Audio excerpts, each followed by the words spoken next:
Indirect Books came about through sort of a serendipitous meeting, I suppose, of Michael's book, Talbot the Fall, and our just kind of going for it, I guess, mentality. And when Michael came to us with his book idea, and we had wanted to publish it, and we thinking about ways we could do it, and just sort of seemed, why don't we just do it ourselves? I think was, kind of how it came to be. It's something we've been talking about for a little while, and then it just sort of, there's a confluence of moments and sort of project that really, that just seemed to be serendipitous in that way. And I think that was a good writer, good book, and a good time for us to say, let's just try this thing ourselves.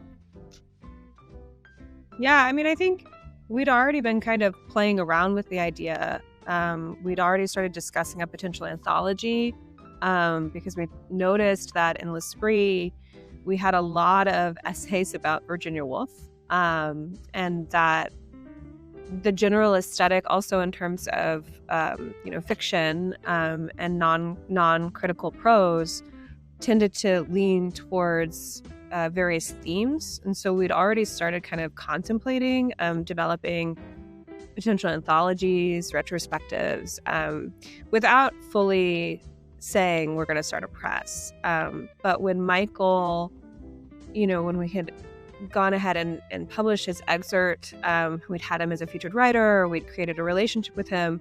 And when we found out that he was having such a difficult time finding a publisher for the full novel, it just kind of clicked, right? We just realized, like, well, why don't we just do it? Since we'd already been so involved in the earlier processes of the novel, we'd already started talking about building out towards a press without fully dedicating yet.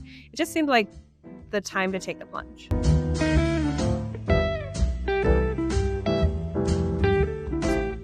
All of Michael's books, and sort of Michael as a literary citizen, I suppose, is all about, taking chances. And what is his line? He likes, be in your era, but not of your era, or time. He uses time, so be in your time, but not of your time. But I think this idea of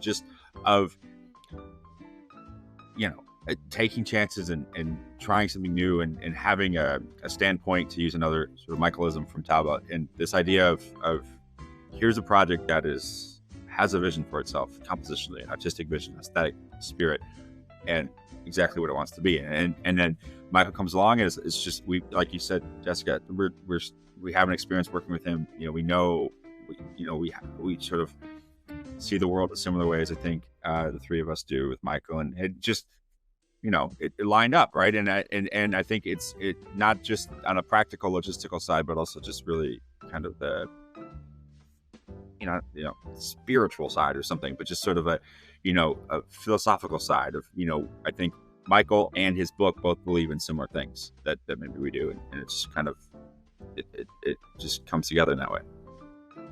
Yeah, I mean, I can't think of a more perfect project to begin Indirect with. I mean, I think Indirect happens because the project exists.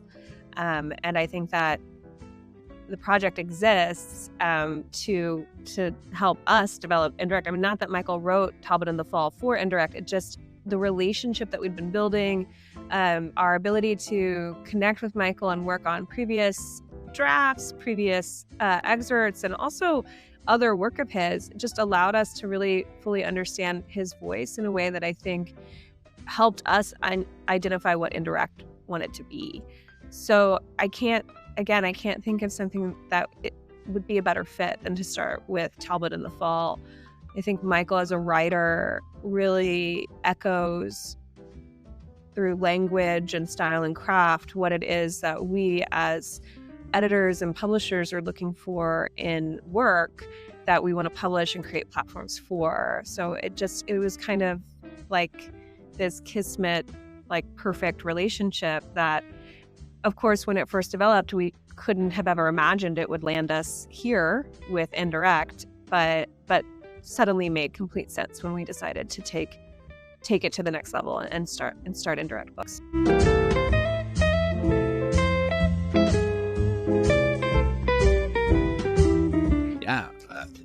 I mean, hope, as much as everything you said and we've sort of been saying about Talbot, hopefully it's much more than Talbot too, right? And I think that's the origin point, but it just depends beyond. So, of course, we have Christopher Linforth's story collection, directory coming up, which is after Talbot, which is super exciting, and we've got some other books we've been looking at and manuscripts, I suppose I've said, that we've been looking at. But yeah, hopefully we're around for a long time. I mean, L'Esprit's grown quite a bit. I think more than maybe we would have hoped for, and I hope that we have that with Talbot. I mean, or with Talbot and with Indirect, and I think hopefully, we continue to find manuscripts that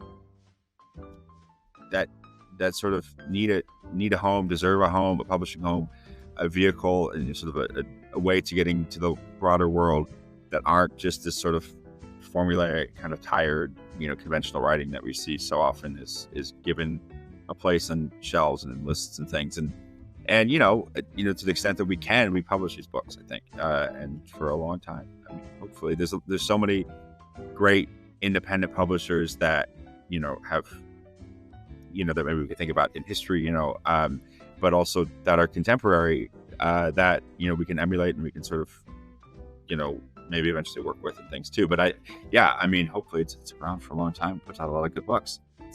It's kind of it's a sort of a simple goal, at least, but it's certainly one that will take a lot of work, but I think is a definitely admirable one, or one that I hope that we can push for. Absolutely. I mean, also needed, right? Creating a platform for writers whose talent and draw towards language and craft and artistic aesthetic are so often being shut down because they don't fit within a marketable platform for mainstream literature.